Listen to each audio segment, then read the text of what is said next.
talking about that, you guys again, Edward Fields, 1935. I think even Taiping in 1956, but we're talking about Edward Fields right now. Mhm. How do storied brands, how do heritage brands, brands with so much history, how do they stay relevant in 2025, right? How do you maintain that reinvention and keep your hand on the pulse so that you guys are still creating things in an innovative way and storytelling in an innovative way? How do you guys do that? We nail it. I mean, we question ourselves that daily. And we Yeah. always say for Edward Fields, it's easy to fall in the past because of the richness of the archives to, keep looking at that. But we Yeah. said if Mr. Fields or if Edward Fields was creating today, they will not be What looking would he at be that. doing? What they will Yeah. be doing.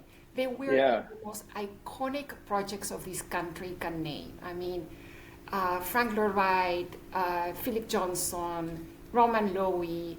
I mean, the name goes on and on and on. And they were part, I don't know, the Miller House by Eric Sarin, where, the first sinking living room happened.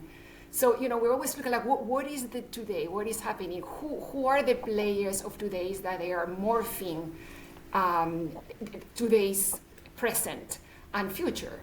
And we do it through collaborations, as we mentioned.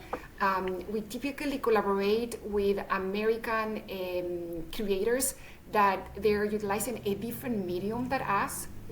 They're not textile designers or they're not carpenters Okay. or So you reach outside the industry.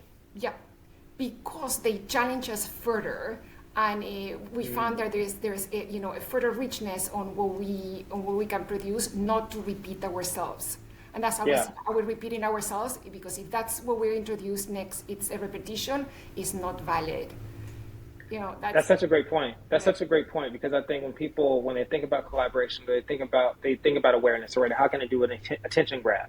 And they think of someone, that's a similar industry or similar whatever, but let's just do something together.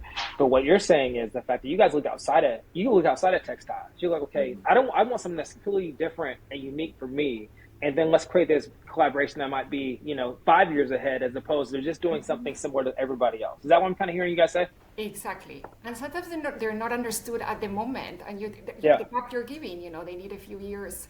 And that's when they have to prove the test of time, right? That they're still relevant, Uh-huh. because they were conceived, with integrity and going deep on, well, what is that story? Was that a narrative that we're going to create together? And yeah, and look at forward.